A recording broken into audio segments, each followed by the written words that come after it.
Howdy, y'all. Dale here with Old Southern Kitchen and Garden, and September has finally arrived. And I wanted to give you a list of things that you still have time to possibly plant in your gardens. But first, let's head up the hill to the garden and give you a little sneak peek at the things we planted last month in the month of August. So let's go.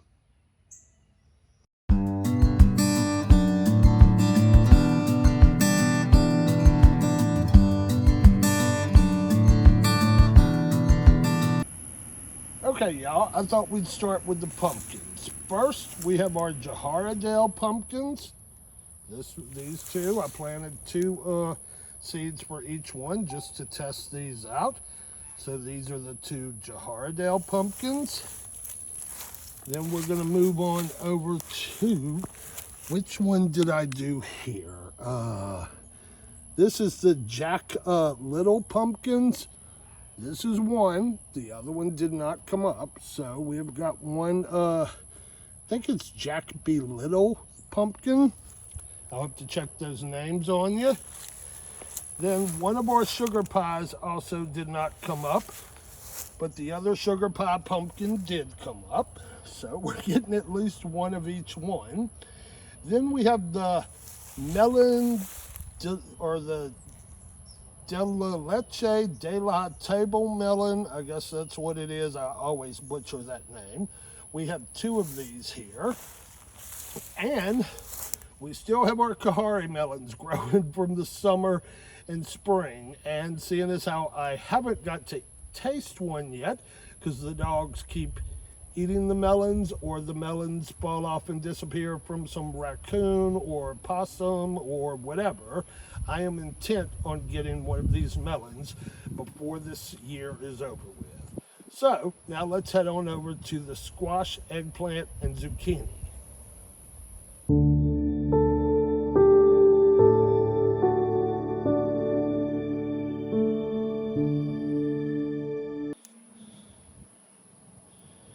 So starting here in our first bag, we have had no luck with the Turkish orange eggplant.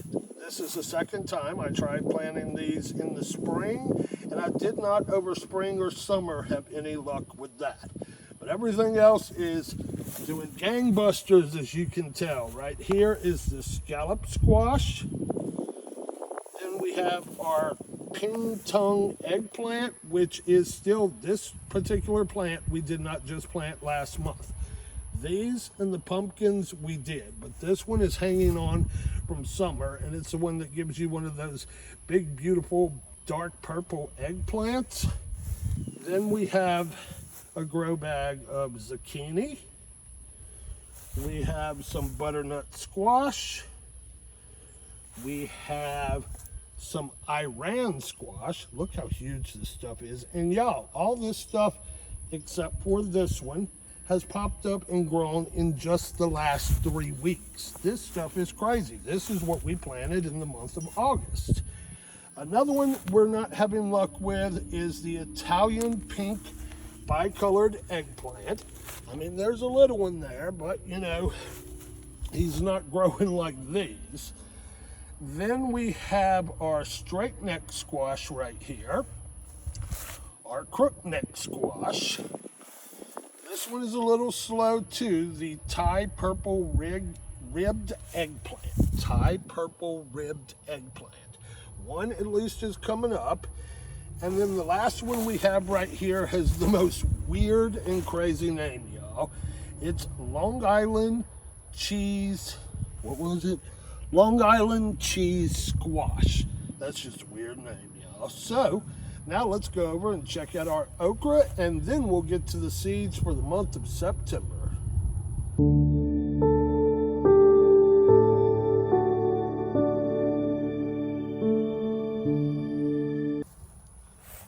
Okay, y'all, so we are at the bed that is holding our little baby Buddha okra.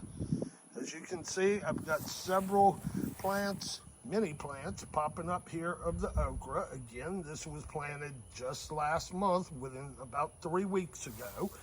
We had some pop up and have been eaten by something, but some have come up, and they're beautiful with not really anything. I guess that little leaf has some eating on it.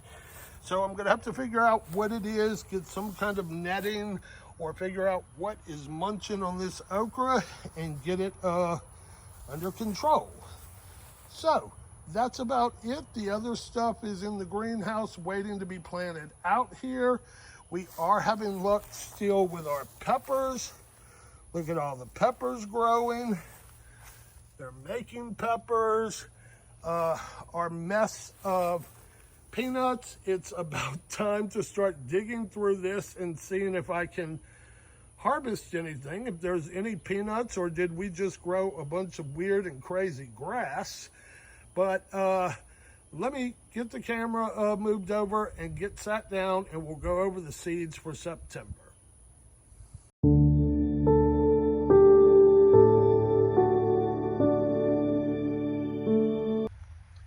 Okay, y'all, so we're back. The point of today's video is what you can plant in a September garden in Zone 9A. Now, I'm sure there's a little difference. You may be able to get away with some of this stuff if you're in Zone 8, and you can easily do it if you're in Zone 10. But most of the things I'm going to go over today, and I have my little list here, is for Zone 9. So, and with that being said, there are some things that even though I can do, I'm not going to do yet. I'm going to wait till the very end of September, because like this upcoming week, we're still in the mid-90s. And in the mid-90s, it is really too hot, in my opinion, around here to plant things like lettuce. And I don't want to start the carrots, but I'm going to give them to you on your list, because in your area, you may not be in the mid-90s in September. So let's start our list. I'm going to go over these and give you like days to maturity. Now do keep in mind, this is days to maturity. So allow a few weeks, 4 weeks, whatever, for some, possibly 6 weeks, for the seeds to germinate. Mine is not days to germination, it's days to maturity. So, and Chuck's going to put us a list somewhere around here. So the first thing we have are beets. Now, beets are typically ready, days to maturity, anywhere from 50 to 75 days. Brussels sprouts, that's something that we are starting. Days to maturity, depending on the type, are anywhere from 80 to 160 days. Broccoli. Broccoli is something we're definitely holding off on, because it bolts down here at like the blink of an eye. And broccoli's maturity, days to maturity, are 55 to 80.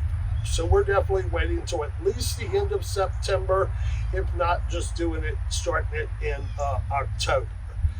Cauliflower. Cauliflower has a days of maturity of 50 to 110 days. Some of those we have already started. We've already started, I think, the Brussels sprouts and the cauliflower. Carrots. We're going to hold off on our carrots. Carrots take anywhere from 50 to 110 days, depending on the type and variety. We are going to grow normal carrots, but we're also doing some of those big 2-foot long carrots, which will definitely probably take the max of the 110 days. We are going to hold off, excuse me, y'all. We are going to hold off on the collards, which take 60 to 80 days, and the kale, which takes anywhere from 55 to 70 days. And the mustards, which take, how long do the mustards take? 45 to 50 days. Now again, even though I'm holding off on a lot of this till the end of this month, you may not have to in your area. So after the mustards, we are going to start onion seeds. We did great doing onion sets in the winter, the beginning of this year, and I think we planted them in like something like January, February, but we still have seed packs, and I'm going to try to use up those seeds and see if I can get them to grow, since they didn't last year. And then if not, I'll just go buy my onion sets. Peas. We're about to plant some peas. I think tomorrow we're going to do that. Peas have a days to maturity of 60 to 70 days. Radishes have a maturity of 25 to 60 days, depending on the type. You can go ahead and do radishes. Spinach, we are definitely waiting on, because spinach is like broccoli. It will bolt if you look at it wrong, and spinach has days of maturity 45 to 50 days. So we're definitely waiting until October to do the spinach. And the last thing on our list is turnips, which have a days of maturity to 45 to 50 days. Now, if you're wanting to add a little color and beauty to your garden, I've got some flowers for you too. Salvia and zinnias can both be planted in September. So you can go ahead and start those seeds now and have something pretty to look at over the winter. So hopefully this list will give you some ideas or inspire you to check into some things you might want to add to your garden. And as always, thank you for stopping by, and we will talk at you on the next video. Bye, y'all.